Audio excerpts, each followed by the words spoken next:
Welcome viewer, I am Murugan S. This video tutorial describes how to disable redirection of unsupported sites in Internet Explorer to Microsoft Edge.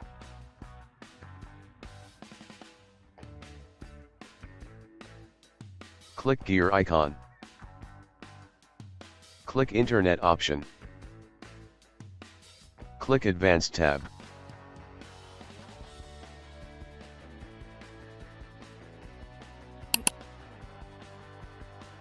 Uncheck Enable third-party browser extensions. Click Apply, OK.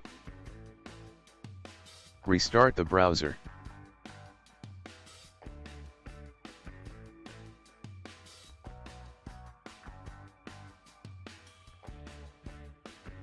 I hope this video tutorial helps to you.